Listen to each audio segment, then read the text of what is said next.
শুভ বিজয়া। তো গতকালের ভিডিও এটা।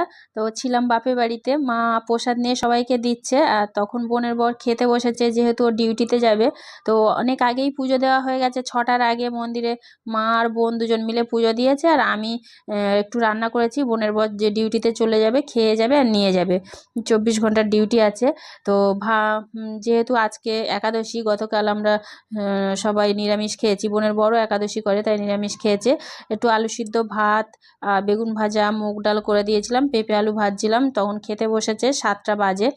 তো 8টা থেকে ডিউটি। তো বোন আবার ভাত ডাল গুছিয়ে দিয়েছে, যেহেতু 24 ঘন্টার ডিউটি, খেয়ে গেছে আর ওখানে গিয়ে খাবে। তারপরে বোনের বর চলে গেলে আমি একটু ঠাকুর ঘরে প্রণাম করতে গিয়েছিলাম, যেহেতু 6টার আগে তো মার পুজো দেওয়া হয়ে গেছে, আর রান্নাটা আমিই করেছি। বোন আর মা ঠাকুর ঘরে ছিল বলে। তারপরে ও চলে গেলে তারপরে আমরা একটু কফি, একটু মুড়ি, ঝুরি ভাজা, নিমকি, বাদাম, মেলার বাদাম, টোস্ট, বিস্কুট এসব খাচ্ছিলাম সবাই মিলে। তো মা বলছিল পলাশ যদি ভাত খায় সকালে, তো ও বলছে না আমি কফি খাই একটু। তো আমাদের সঙ্গে একটু কফি খাচ্ছিল। তারপরে সকালবেলা টিফিন খাওয়ার পরে তারপরে আমরা আবার একটু রান্না বান্না হয়েছে, ও ছিল বলে মা আবার একটু মাছ ফাছ